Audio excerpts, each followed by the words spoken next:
So ayan guys, yung mga gamit namin. Nakaano siya. Yala. Bagi. Kamera comeback fi zihad agratina. Okay. So ayan yung aming bagong lilipatang bahay. Doon kami sa rooftop. Maganda, di ba? Tapos yan yung mga coffee shop na katabi namin.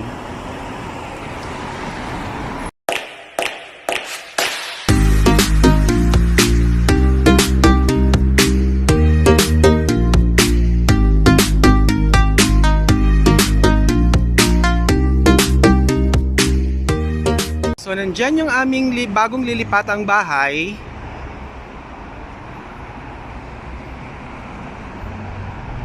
Diyan. Diyan kami sa taas. So, tindahan niya ng mga damit. Maganda itong street na ito kasi main road siya, main highway. Andyan yung junior high school. Dito yung elementary. At ayan si Wilmar Altuar Vlog.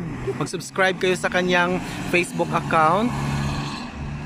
Tapos, it's a 2 minutes walk lang guys. Ayan si Indro. Papunta doon sa shop namin. So, ang kagandahan kasi meron siyang pharmacy. Ito yung pharmacy, which is katapat lang ng apartment namin. So sa unahan may mga coffee shop, may mga sweets, tindahan ng mga sweets, cakes and pastries. So maganda. Itutour ko kayo guys sa aming sisilip tayo sa aming bagong lilipatang bahay. So ayan din, may nakita kami na maganda to para sa lamesa. Para sa lutuan.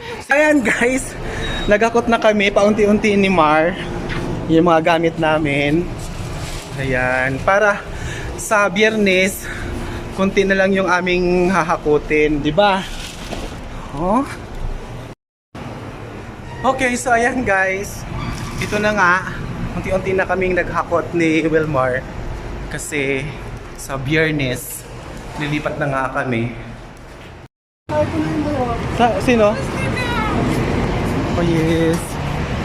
So yan ang kagandahan dito sa bago naming lilipatan kasi malapit lang sa shop namin at malapit lang sa mga market, sa mga restaurant, sa mga coffee shop at sa pharmacy.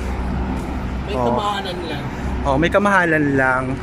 Pero talagang pinukpok namin ang company namin na kailangan, saka deserve naman namin ang bago at saka magandang accommodation. Deserve namin ang magandang accommodation guys kasi sa tagal na rin namin dito sa sa company.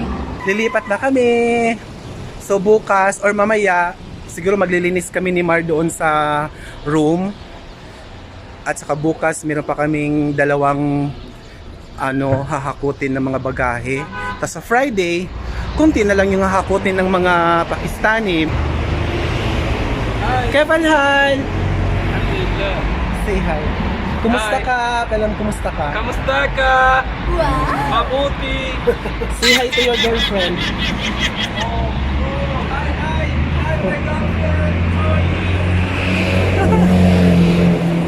Yung Bangladeshi na nagtatrabaho dyan sa coffee shop. Sasabay ako ngayon sa company driver namin. Ayun siya. Nagbuhat ng aking drum. At meron pa akong drum dito. Unti-unti na guys.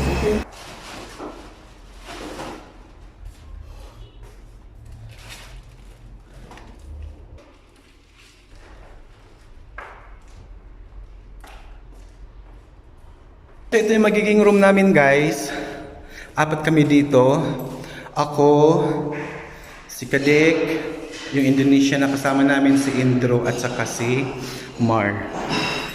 So ayan na yung table ko. Ayan yung mga couch, yung parang sala namin guys.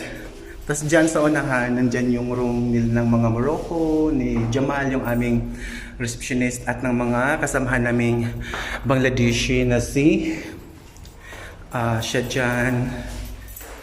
At ito yung kwarto na nila James at saka nila Rinaldo, ni Ramon, ni Mastor. Ito yung kitchen namin. Tapos nandyan yung CR. So hindi pa talaga na set up. So maglilinis muna ako guys Solo lang muna ako maglinis dito sa kwarto namin kasi wala pa si Mar. Tulog pa si Mar! So maglinis muna ako. Ay, kalimutan kong magdala ng face mask. Halika po.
Ngayon, magmamat na tayo guys!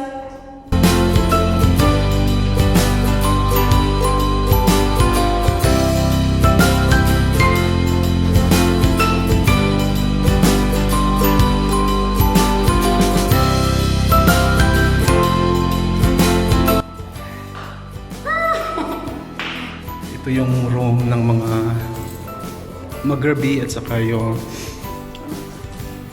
Egyptian receptionist. Tapos ito yung kanilang bathroom. Malaki, maganda, malalagay nila yung kanilang washing machine dyan.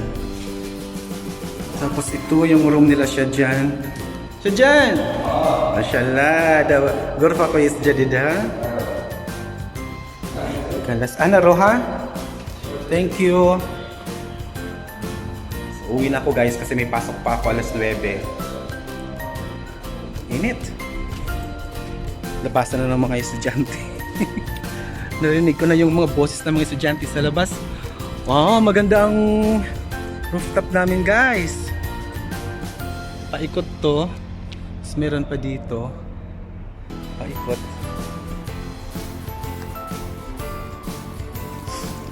Hindi na ako iikot kasi uwi na ako. May pasok pa ako.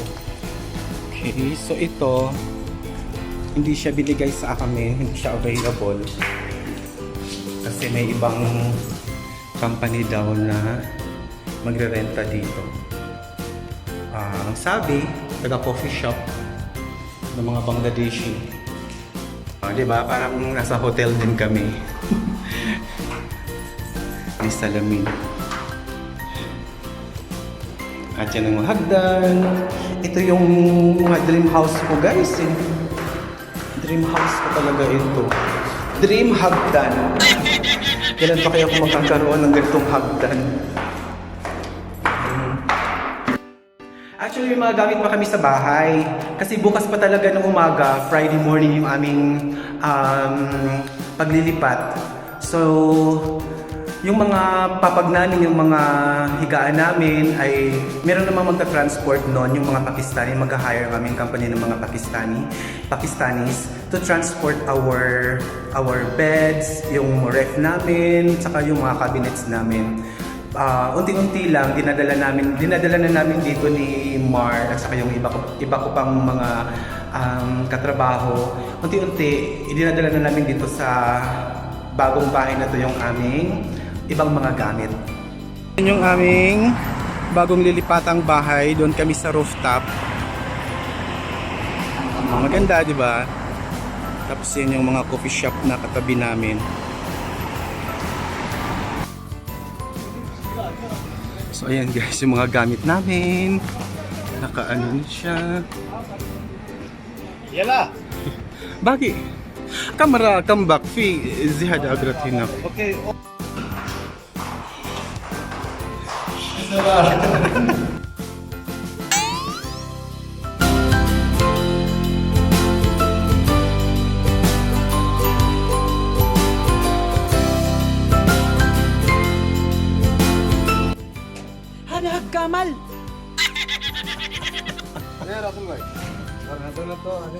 Nasa yung shield ha, dog. Guys, finally, nakalipat na kami.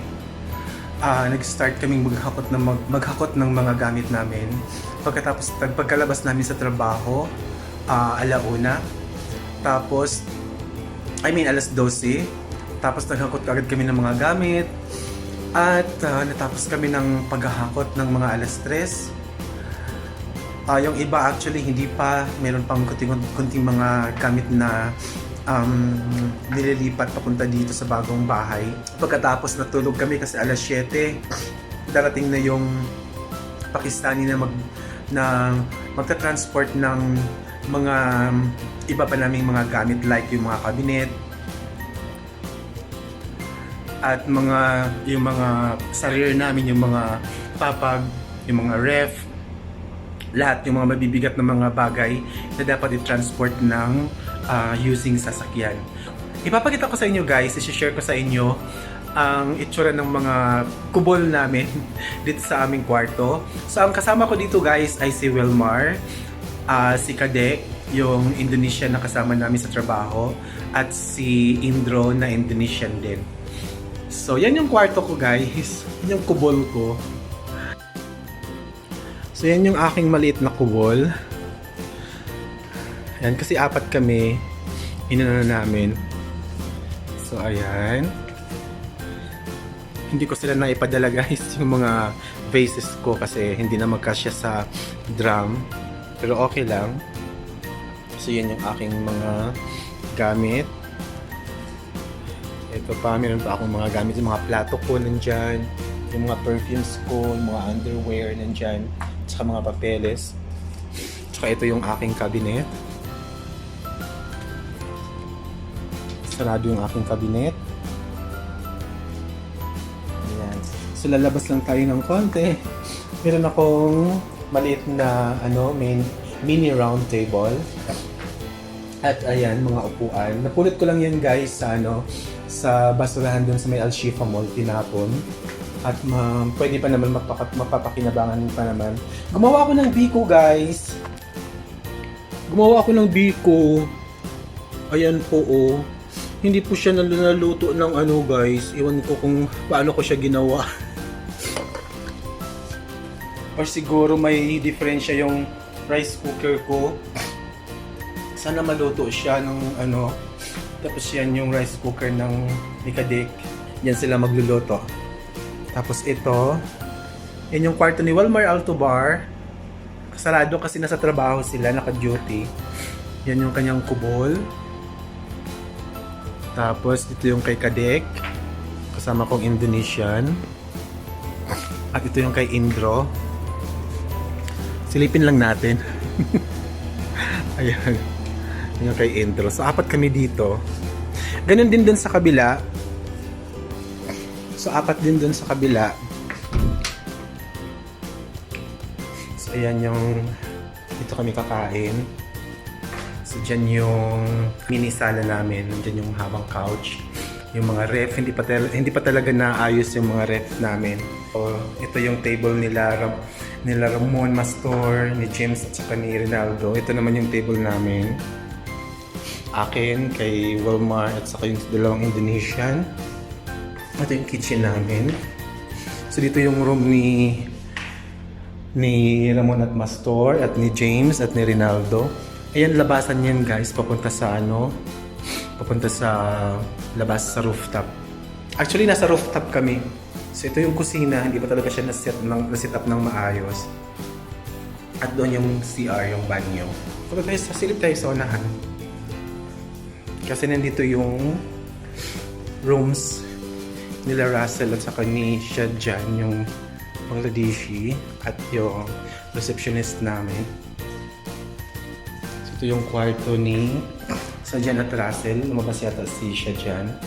At dyan naman yung kwarto ni Jamal at saka ni Maggie at saka ni Mustafa, yung Moroccan. At yan yung CR nila. Okay guys, maayos. At nasa baba, nasa ground floor yung tindahan ng damit. Ayan, hindi pa talaga naayos yung aming washing machine. At actually guys, kakaano ko lang, 3 oras lang yung binawi kong tulog. Labas tayo. So yun yung labas. Kami lang dito guys, dito sa building na to ang nakatira. Dito sa rooftop. Kasi walang ano sa second floor eh. Yung second floor part pa yan ng mga tindahan para mga stock room ng mga tindahan ng damit. Ito, wala to. Lang naka-occupy dito. Ang sabi, ano daw? Mga Bangladeshi na tatrabaho sa coffee shop. So yan lang guys. Maayos naman yung in totality, maayos naman yung aming accommodation. Maganda. Modern. Yun lang ang video na may share ko sa inyo guys. Thank you so much for watching. Thank you so much for always supporting my videos. Sana ay naibigan ninyo ang aking video for today. And gandang-ganda ako dyan sa mga faces ko. Patuloy po sana kayong mag-suporta sa akin guys, manonood ng aking mga videos. Mag-like ko kayo sana at mag-comment para mas madali ko kayong mabalikan. Thank you once again and see you around. Bye!